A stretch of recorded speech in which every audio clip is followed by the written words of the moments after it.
From all your letters, I can tell that a lot of people think I run around the forest with a Holland and Holland rifle, but that actually isn't true. I mean, sometimes I do, but not always. Also, this video is about semi-automatic rifles. I was told to say that, so I'm telling you what the video is about.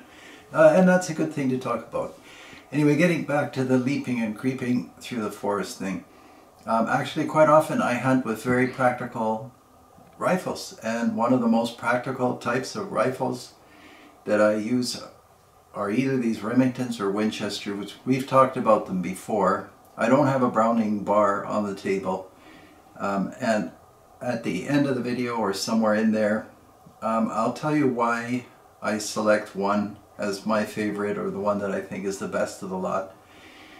And getting back to that bar, of course they're excellent, they're big guns, but just somehow I never ended up getting attached to them. It was probably coincidental, I just didn't buy them, or because they weren't available. So I bought the Remingtons and the Winchesters, and we'll get right to the subject now. So you asked me to show you the rifle, Remington 742. This is a rifle. Obviously it's a long version. You can see in the foreground the carbine, which we'll look at in a minute. A lot of the stuff that I'm going to say, a lot of you know, but a lot of you don't know, so I just have to sort of keep talking.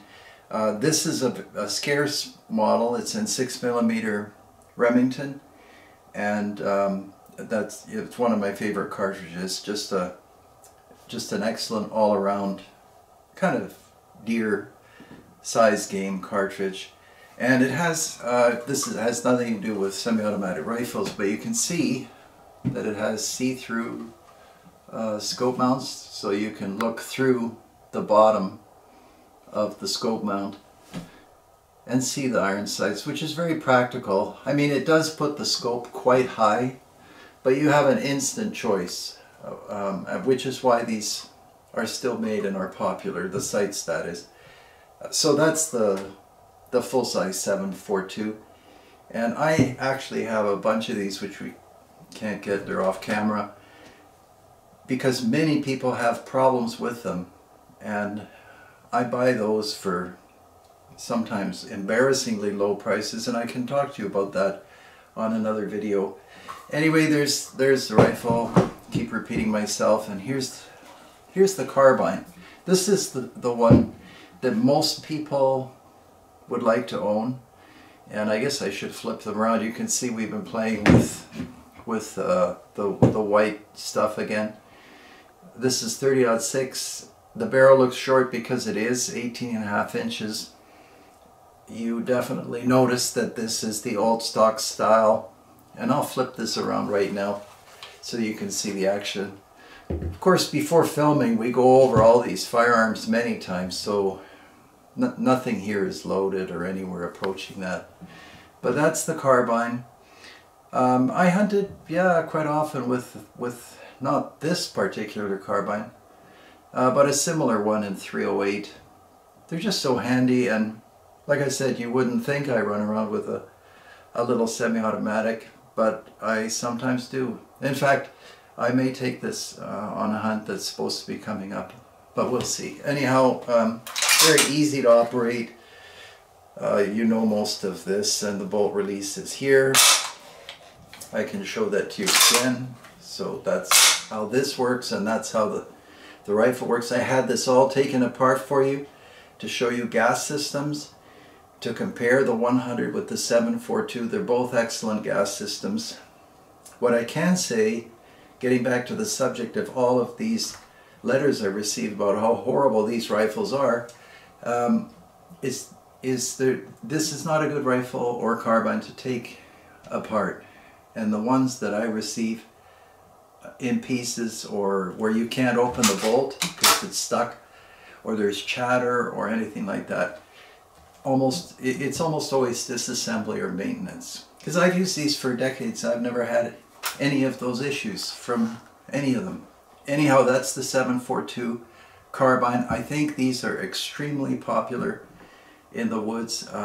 I think I must have received, I don't know how many letters from, I think it was Pennsylvania, where they either used or still use these carbines and rifles. What should we do next? I guess we'll go to the full-size Model 100 Winchester.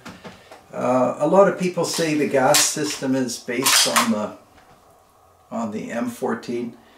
It could be that it is. I mean, there are similarities in all gas systems just because there are only so many ways to do things. This is in 243, and that's probably my favorite caliber for the Model 100, even though that's not what I use for hunting. This is the full-size rifle, obviously, and you can see they put some kind of cute impressed basket weave checkering. I'm not sure if the earlier models had that checkering, had this style of impressed checkering. I suspect they always did. I get the Model 88 confused with the Model 100, and the earlier Model 88 pre-64 had cut checkering. Anyway, the rear sight's missing, and oh, I should mention how excellent this scope is. This is a Challenger by Weaver. You know, any of those Weaver steel scopes, the old ones, especially with the post reticle, I think they're one of the best scopes made. I was just looking at Twilight the other day. They're still bright scopes, and you pay $100 for them, and the tube is steel. Anyway, that's the rifle. And then, I mean, this one is incredible. And obviously, you know I'm a collector, so I forget how I came across this. But the fellow said it's in good shape because he bought it and never used it. He was way past retirement. So this is a 308 Model 100 Carbine. And he said he bought it, took the tags off, planned on doing all kinds of hunting, ended up stationed overseas, then ended up whatever. You can see the bluing at the muzzle. I don't know if we can focus on this bluing, but there's just, it's flat new. I see no evidence of wear on this carbine. So I probably won't take it hunting. And Model 100 is, you know, a little different from the 742. But the magazine is very easy. It's just this button here. You pop this out and the action closes because the magazine is what holds the action open. Sort of a dual purpose thing. These are marvelous and fast handling. I like the one-piece stock. I like the barrel band.